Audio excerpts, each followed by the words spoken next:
Gusto mo ba ng bagong sports bike 150cc?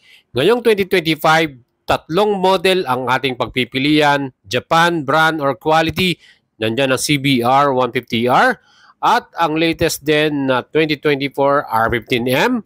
At syempre, hindi pa uhuli.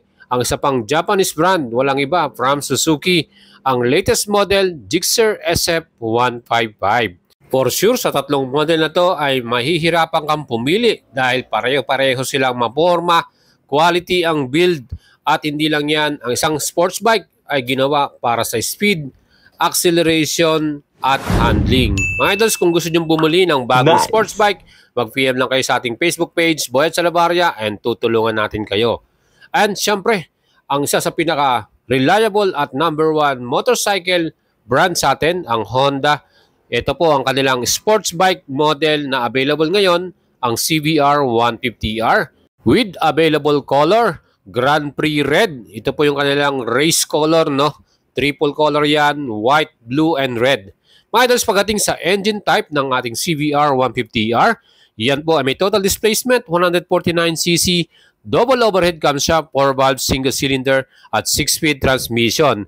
Ang kanyang max power, 16.9 HP, at max torque 14.4 Newton meters. At ang claim top speed dito average 140 to 145 km per hour. And i-compare naman natin ang engine type ng Yamaha R15M, 155cc, single cylinder, yan po ay 4 valves with single overhead camshaft, BBA equipped at meron ditong max power 19 HP at max torque 14.7 Newton meters. Meron tong 6-speed manual transmission and equipped din ang sleeper clutch plus with top speed average ito 150 to 155 km per hour. Well, compare naman natin sa Gixxer SF155. Siyempre, yan po ay merong 155cc air-cooled 2-valve single overhead camshaft at meron din tong 5-speed transmission with max power 13.9 HP at max torque 14 Newton meters. Ang average top speed naman ito 110 km per hour to 115 km per hour. Depende na rin sa mga riders yan. And sa tatlong model na to, ang pinakamalakas ang HP talaga ang R15M. And sa engine naman, ang CBR lang ang naka-dual overhead camshaft. And pagdating naman po sa valves, pinakamababang Gixxer with 2 valves. And pagdating naman sa top features, syempre ang R15M at pinaka-CBR may parehong may sleeper clutch. Again, ang ating Gixxer wala pong sleeper yan. Plus, ang ating R15M ay meron na rin quick shifter. From that, mas loaded po talaga ang Yamaha R15M. Mga idols, let's look about the suspension naman. Pagdating sa suspension ng CBR 150R, yan po ay gold anodized, inverted or upside down Showa brand para sa ating front suspension ng CBR 150R. Ang ganda po ng bounce niya at handling, mga idols. And sa rear naman, naka-monoshock to via swing arm. Yan naman yung pagmamalaki ng Honda. Pagdating sa suspension, talagang quality. Showa brand ang kanilang nilalagay dyan. And let's look naman para sa Suzuki Gixxer SF155. Ang front suspension naman na nilagay nila dito ay telescopic forks. Pero ang kagandahan dyan po ay large diameter. Mataba at makapal yung kanyang suspension sa front. Even though hindi yan naka-upside down or inverted. Pero pag nagamit nyo po at na-try ang handling ng ating suspension para sa Gixxer, talagang bibilib din kayo at maganda ang kanyang bounce para dito. And looking naman tayo sa kanyang rear suspension. Aba mga idol, yan din po ay monoshock, preload adjustable. So 5-step yan. So kagandahan din sa ating suspension sa rear ng Suzuki Gixxer, adjustable din. Moving on, check naman natin ang Yamaha R15M suspension. Kita naman po yung kanyang front suspension. Yan po ay upside down or inverted din. Gold anodized, KYB naman ang brand na ginagamit ng mga Yamaha. So quality din po ang ating suspension para sa Yamaha. And makikita nyo po yung kanyang pinaka-top, yung kanyang suspension. Meron pang cover na blue yan. At quality talaga. KYB brand, isang Japanese brand din po yan. At siyempre, pagdating naman sa racetrack, talaga mapipil mo yung ganda ng handling niyan. Plus, ang ating rear suspension, yan din po ay KYB monoshock via swing arm at yan po ay aluminum pa.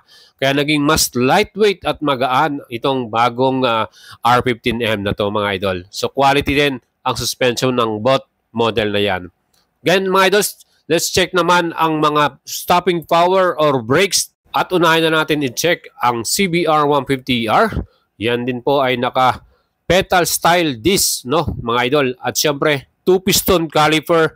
At yan po ay may brand na Nissin, another Japanese brand. Napakaganda ng ating stopping brake dito. At ang kagandahan po sa CBR 150R, equip po ito ng anti-lock braking system. Makita nyo yung pinaka-cable na dyan sa pinaka-gilid. Same sa ating rear brake, pedal style disc, Nissin caliper, 1-piston, at equip din ito ng anti-lock braking system. Nakita nyo yung wire niya doon sa gilid, mga idol.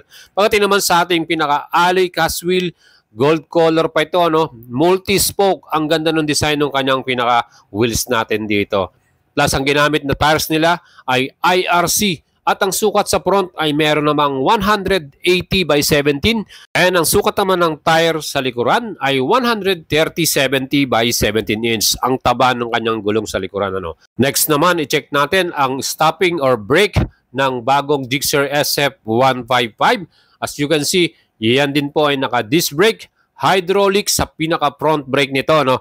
At naka-round disc ito. Makapal yung kanyang disc. At ang ginamit naman na caliper dito, 2-piston bi-brake caliper. Bi-brake po ay subsidiary ng Brembo. At syempre, pagdating naman po sa rear brake, same brand, bi-brake caliper din to, 1-piston. At naka-round disc din to, hydraulic. So again mga idols, ang ating Gixxer SF155 ay naka-hydraulic disc lang. Wala po siyang equip na ABS or anti-lock braking system. O di ba mga idol, ano masasabi nyo sa ating stopping ability? Pagdating naman sa gulong ng ating Gixxer SF155, may sukat ito sa front na 180 by 17 at sa rear naman 140-60 by 17. Pareho din tubeless yan. MRF tires naman ang ginamit nila dyan. Moving on, compare naman natin sa Yamaha R15N brakes. Well, sa ating front brake, para sa ating Yamaha R15M, again, yan din po ay naka-round disc at ang kanya namang ginamit din na caliper, 2-piston at same brand tayo sa Gixxer. Yan po ay bi-brake caliper. And good thing dahil ito po ay equipped din ng anti-lock braking system. So may ABS po ang ating front brake para sa Yamaha R15M. Napakaganda ng ating stopping ability dito. Kaya perfect yan lalo na kung nasa racetrack kayo, no? Plus, ang ating pinaka-rear brake dito, round disc din, 1-piston caliper. Ang ginamit naman nila dyan ay Nissin brand. Mga idols, pagdating naman po sa ating gulong or tires, ang sukat ng harapan ay 180 by 17, tubeless din ito. At sa likod naman, 140-70 by 17 inch. So makikita natin na parehong mas mataba ang gulong ng Gixxer SF at Yamaha R15M. Pero kagandahan nga niyan, pareho din sila ng brand, MRF brand din po sila pareho. So yan po ang mga sukat ng gulong natin sa tatlong model na to. And syempre, kayo na pong humusga kung ano yung mas gusto nyo at mas kursunada nyo. And next naman nating i-check at i-compare ang bigat or weight ng bawat model na to. Ang CBR 150R ay mayroong bigat na 137 kilograms mga idol. Ground clearance naman niya ay 151 mm. At pagdating naman po sa ating pinaka-seat height or sukat ito, 788 mm. So split type po ang kanyang pinakaupuan. And good thing tong sports bike na to ay ideal din pong magsama ng kanyang passenger or OBR. O di ba mga idols, kahit mag long rides ka. Pero syempre, huwag ka nang magreklamo about comfort. Dahil sports bike to, talagang nagkakaroon tayo ng problema pagdating sa comfort level dito. Mga idols, ang ating pinaka CBR 150R, pagdating naman sa kanyang gas tank, may fuel capacity to na 12 liters. So marami rin tayo may kakargang gasolina. Yan po ay unleaded. At meron tong fuel consumption, average 38 km per liter. So yun po yung kanilang average. Pagdating naman sa ating handlebar, upright naman ang position ito. Hindi so ganong aggressive, ano? Kaya okay din ang ating ride position dito. At yung mga switches and button, talagang quality. Basta Honda, okay yan. Siyempre pa mga idols, ang susiyan nito, meron na ring shutter lock. Added anti-theft natin yan. Security para sa ating model. At fully digital ang kanyang instrument panel. Yan po ang ating CBR 150R. Next naman, ito ng ating pinakabagong Yamaha R15M. Ito naman ay may total weight na 140 kilograms. So mas mabigat siya sa CBR. No? At syempre, ito naman po ay meron ding ground clearance 170 mm. Ngayon po mga idols, itong model na to Kung titingnan po natin yung kanyang upuan, split type din. Ang kagandahan yung seat cover, talagang quality, para siyang carbon style, no? At ang sukat naman ng height nito ay 815 mm. So mapapansin natin, ang laki po ng tinaas niya compare sa ating CBR. CBR 788 mm lang. At ito po ay aking susukatin para sa inyo, 815 mm po ito. Yan po ang ating riding position. Ako po ay may sukat o height na 5'6", ano. So yan po yung ating naging pagsukat para sa seat height ng bagong Yamaha R15M. Again mga ito, ang Yamaha R15M ay may bagong color combination kung saan color black na yung kanyang front brace at yung kanyang mga pairings, ano. At dati kasi ano yan all silver. So yan po ang ating namang gasolina para sa ating Yamaha R15M ay may total naman na 11 liters. So mas konti po ang gas nito, no? Plus ang kanyang fuel consumption with average of 47 to 50 km per liter. Siyempre, depende pa rin po sa pagdadrive nyo yan kung kayo po iwaywal o hindi. At the best sa ating Yamaha R15M, fully digital yung kanyang pinaka-panel at yan din po ay merong track mode kung gusto nyo. May shutter lock din ito para sa ating anti-theft. So secure din po ang ating bike na to mga idos, ano. At ang mga switches and button nito talagang quality din at matibay. Siyempre Japan quality, branded. Additional nga pala sa kanyang meter panel, meron din tong track mode mga idol. Pwede mong iset sa track mode dyan kung nasa racetrack ka. So mas maganda at kitang-kita mo yung inyong mga takbuhan dyan, yung speed. At meron din yung lap timer mga idols. O diba, antindi. Next naman, from Suzuki, ang Gixxer SF155. Ito naman ay may total weight na 146 kg. Aba mga idol, siya pala ang pinakamabigat, ano? 146 kg, may seat height ito na 795 mm at ang kanyang ground clearance 165 mm naman. Split type din ang upuan nito pero nakita natin na ito talagang pwede kang magsama ng inyong passenger, mas makapal yung kanyang foam at tingin ko mas komportable kahit yung passenger natin. Pagdating naman sa ating fuel capacity, ito may total na 12 liters. Same lang sila ng capacity ni CBR 150R. At ang kanyang fuel consumption naman, ito ang pinakamatipid, 50.2 km per liter. And when it comes to panel, yan po ay naka-fully digital display naman sa ating Gixxer. And let's check naman ang pormahan pagdating sa kanyang front face, ano, yung pinaka-headlight design. Kita nyo kung gaano kapogi kaangas tong CBR 150R, ano, yung daytime running light niya at yung kanyang pinaka-front headlight natin with position light. LED po ang ilaw ng ating CBR from the headlight, signal light niya, LED rin, at yung ating position light. Plus, pagdating naman sa likuran, yan din po ay naka-LED lights from tail light at yung ating mga signal lights yan. So, napakaganda, di ba? At talagang very sporty ng design itong ating tail light para sa CBR 150R. And pagdating naman sa ating Yamaha R15M, aba, iba naman ang pormahan nito. Ang angas at very sporty talaga ng R15M. When pagdating sa kanyang daytime running light, nasa gilid, ano, talagang sobrang gwapo. At syempre, meron tong projector lamp at ang kanyang pinaka-signal light, yan po ay naka-valve type.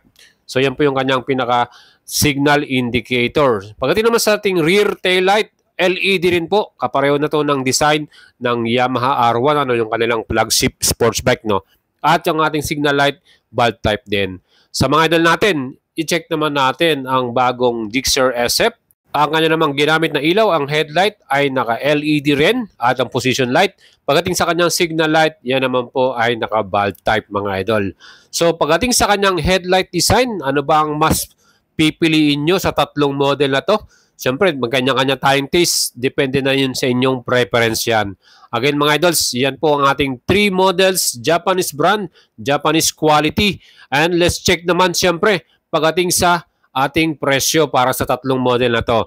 Ang CBR 150R with ABS ay may SRP 183,900. Pagdating sa installment, down payment 37,000, 3 to pay 8,066 at rebate na 200 pesos. Yan po ang ating CBR na price. Pagdating naman sa ating Gixxer SF155 with SRP 114,900. Sa installment naman, down payment 14,000, 3 is to pay 5,702 and rebate na 200 pesos. Dalawang kulay ang available, blue and black color. Kayo na po ang bahalang pumili kung ano pong inyong makukursunodaan sa tatlong model na to. Siyempre, pinakamura po talaga ang ating Gixxer SF155. Sa tatlong model na yan, siya yung pinaka-affordable, ano.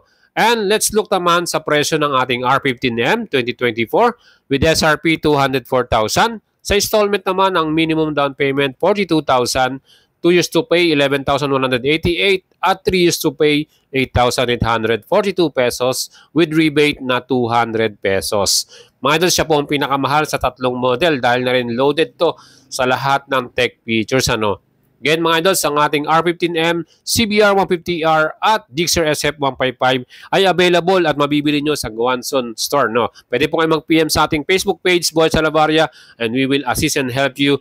Again, don't forget to subscribe sa ating YouTube channel. Kung nagustuhan nyo po ang ating picture today, don't forget to leave your comment.